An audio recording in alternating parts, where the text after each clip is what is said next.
Welcome back.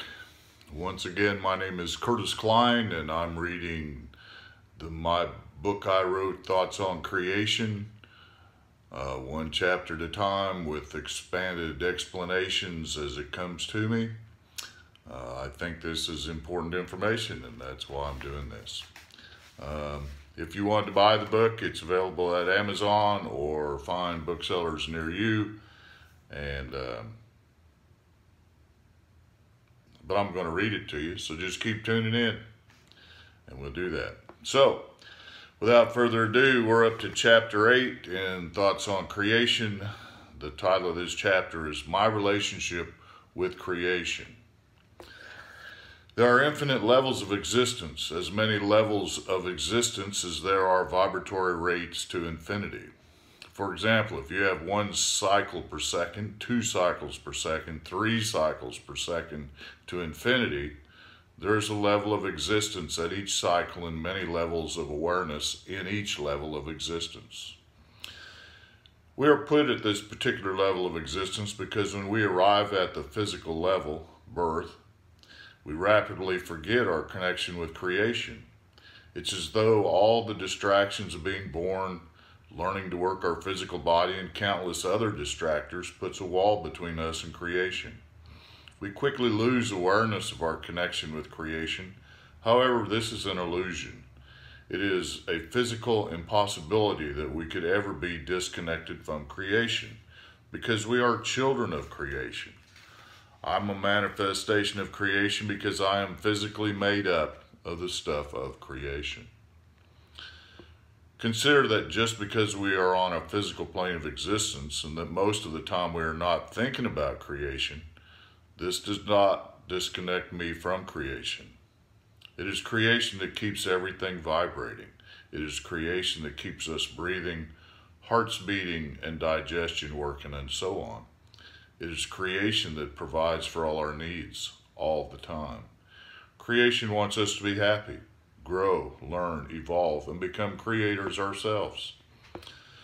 For us to be separated from our Creator, we would have to be outside creation. Stated simply, creation has always existed, does exist, and will always exist. It is such a simple truth, yet somehow hard for us to grasp, that creation is all that there is. One more time. Creation is everything that is. There are those in positions of authority in our world who say that we are manifestations of creation. Then in the next breath, they tell us that we must act and do according to their instructions or we will be separated from creation for eternity. If those authority figures actually understood what they say, they would recognize they are contradicting themselves.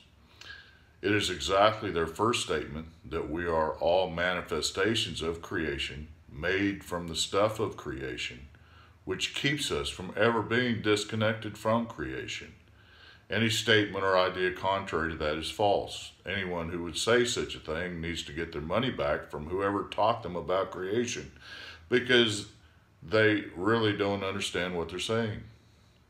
It should be obvious to the most casual observer why we must temporarily lose awareness of our plane in creation, of our place in creation, when on the physical plane.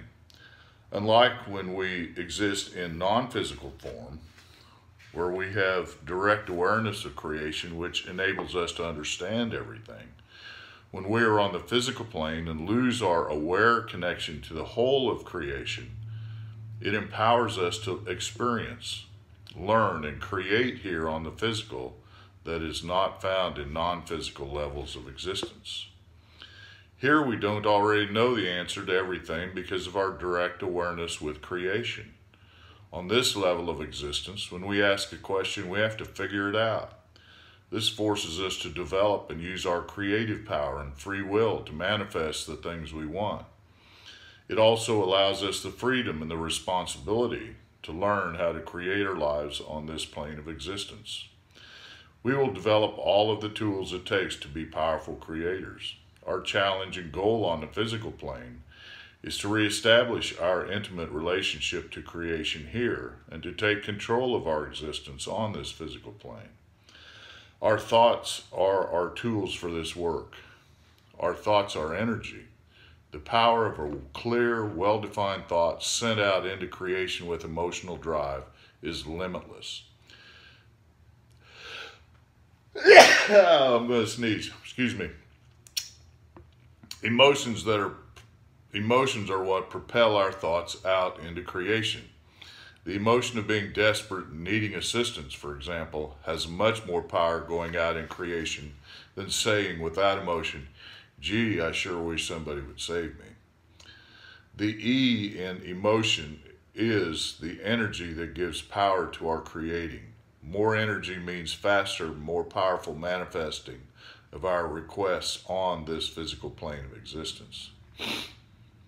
Basically, creation is just looking for more opportunities to create. When this creation nature is used in concert with our subconscious mind, amazing things happen. As our subconscious mind responds to our commands, it does not judge or question.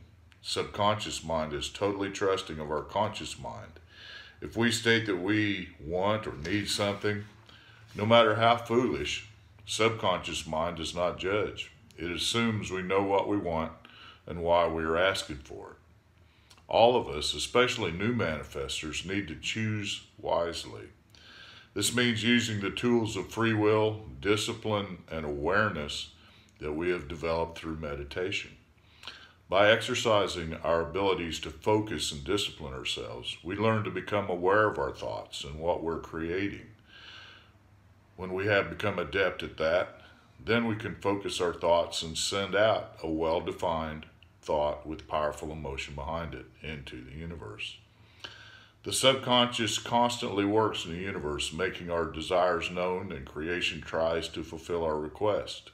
Sometimes we like what we get, and sometimes we do not. We get what we ask for, and then we complain. Who's at fault here? So that being said, my advice to people newly on the path of becoming conscious creators: spend time in meditation, develop tools of will and free will and discipline, and then use these tools to make good choices. An example would be talking about wealth. Do I want $1 million, or am I thinking that $1 million will make me happy? Maybe I would be better served if I just wish for happiness, and just when I visualize what it would be like, what I want, when I'm trying to tell the universe what I want. Okay, this is one of my techniques. I think about what it would be like to be happy. I think about this feeling, this warm, heartfelt feeling of acceptance and abundance and joy and connectedness and love, and all the things that go together to make this feeling of happiness. And I ask the universe that please provide me and to bring situations to me that make me feel this way. This is how I want to feel. And then I put that out strongly with emotion that this is what I need. This is what I need. I must have it. And ask my Creator for that. And then just let it go. And then you have all the potentials of the universe to do anything it needs to do to bring me situations which will empower me to experience this feeling of happiness that I'm wanting. Something to think about. Until next time, dear one, namaste.